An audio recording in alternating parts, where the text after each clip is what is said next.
Before we start, I can't take full credit for this chapter. Without the help of my friend, who wants to remain anonymous, this chapter wouldn't exist. She helped me write some of the more technical aspects, leaving me a bunch of notes on the subject too. So if you see a scary mare covered in bombs and armor, say hi for me. So, to start, what is a landmine? Landmines, colloquially known as mines, are a class of explosive weapons that are originally used as defensive weapons during the war. Put a bunch of them down somewhere, and when somebody walks by, kaboom! Uniquely, landmines weren't originally designed to kill their victims. Instead, they were supposed to cripple and maim their targets, forcing their friends to drag them away and use a bunch of resources nursing them back to health. They're really, really cruel weapons, even compared to a lot of nasty stuff from the war. These days, they're mostly used as perimeter defenses or as traps. Blowing off a pony's legs might as well kill them these days if it doesn't actually kill them, so please be careful. My friend weighed in for this next part.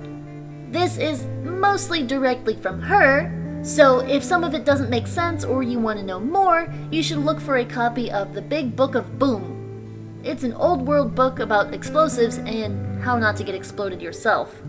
In detail, a landmine consists of a stable explosive charge contained in a durable shell with a fuse and trigger mechanism. Once activated by twisting a primer knob to the right on military models, the mine gets ready to explode. When something activates the trigger, it'll set off the fuse and blow up less than a second later. The shell and charge differ based on the purpose of the mine, but the trigger and fuse are pretty much standardized for military models. When it comes to a hoof-made explosive, anything goes, so keep an eye out. The most common landmine is a fragmentation mine.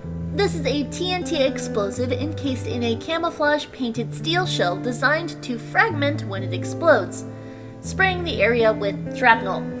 Usually a dull gray or rusty color, they can be easily recognized by the orange bulb of the Arcanotech sensor module on the top and the high-pitched beep beep beep beep beep beep beep noise just before the boom. As with all other military mines, the Arcanotech sensor module is tuned to biological signatures and backed up by a fast trigger motion sensor module.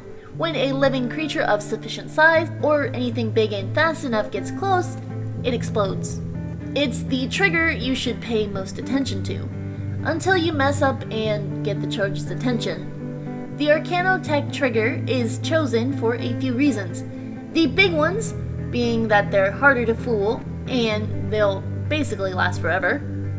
The intentional weakness and your prayer's answer is the built-in failsafe. Apparently enough equestrian soldiers lost their eyebrows and legs, enough to get the Ministry of Wartime technology to step in. They changed Equestria's original design to one with an intentional flaw. The motion sensor is given a much larger tolerance for motion, and the Arcanotech sensor has a short timer included in the blueprints. So if any pony moves just right, they can stop the motion sensor from triggering, which gives you up to 5 seconds before the Arcanotech one notices you and blows you to the moon. It isn't much, but it's enough to get away or disarm it. The crab walk is pretty embarrassing, but it's better than decorating the scenery with your entrails.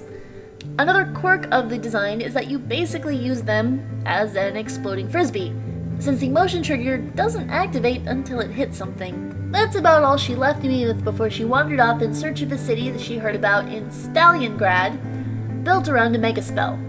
I hope she found it. So as long as you're extra careful, you can get close to a mine.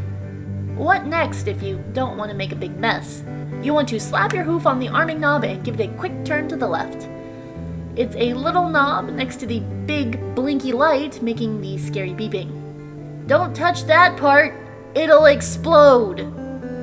Then you'll want to pick up the mine and sell it or use it yourself. The magical sensor remembers the signature of the creature that armed it, so you don't have to worry about your own mines exploding on you. The safest way to disarm a mine, though, is to shoot it. That will make it explode. The safest way to handle any explosive is to give it to your demolitions expert, and stand really, really far away when she's trying to disarm something. If she starts galloping away at top speed, Don't ask her what's going on, just run. You'll thank me later. It turns out there's a whole world of mines out there, just like grenades. There are frag mines that every pony seems to have. There are anti-matrix mines, which give robots and power armor a nasty zap. Magical energy mines that melt everything nearby in a huge cloud of technicolor death. Those just include the military one. The really weird stuff are the hoof-made ones.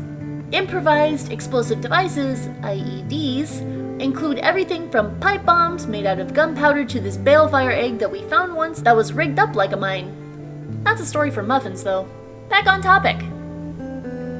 IEDs are the most common and still really dangerous. Worse, they're really unpredictable. The most common types you'll find are the powder charges hooked up to tripwires or pressure plates. Tripwires have two main types: pull wires and tension triggers. Pull wires have a durable wire that, when somebody walks into it, triggers the bomb. You can easily disarm this by just cutting the wire. Tension triggers are harder as they're set off when the wire is broken or the plunger that was holding it gets yanked back in by a spring. They're rarer since they're harder to make, and you can disarm them by forcing the plunger to stay pulled in until you take out the fuse. Pressure plates generally rely on the weight of the plate changing, either some pony stepping on it or taking something off the plate. Both can be disarmed by just removing the explosive from the plate, most of the time. So you've got some mines. What can you do with them? Well, if you're really careful and you can make a map of where you put them, you can bury them as a perimeter defense outside your settlement's walls.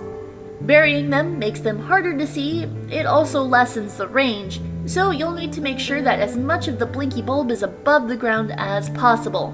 They'll slow down raiders and warn your town of an incoming attack all at the same time. Just be careful. Wildlife has this weird tendency to be attracted to minefields, and you'll want to leave a path for caravans. Otherwise, you can use them to dig holes if you know what you're doing, and you can use them to bring down ruins to clean an area out for building new stuff. Be sure that everyone's safely out of the area first and has a broom. It'll take a while to clean up all the rubble. If you really know what you're doing, you can take them apart to use the parts. The sensors are really useful for robots, and the TNT can be converted into fertilizer if you know a lot about chemistry. The cases can be turned into bullets if you have the right tools, and the TNT can be used to make grenades. You can also use empty cases as the coolest frisbee ever, though you'll probably want to paint it so you don't scare anyone or lose it. And, of course, you can just sell them if you want. Landmines, like all explosives, are pretty valuable since they have many uses and aren't reusable. Kinda like ammo.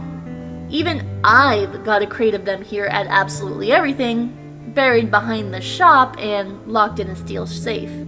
All explosives are really dangerous, and even though mines weren't designed to kill you, they can really easily. Shrapnel can make you bleed to death, and the shockwave can turn your organs into mush. The explosion itself can rip off limbs, but if you treat them with respect and are extra careful, you can make them work for you. Or you can give them to your explosives expert and watch the fireworks.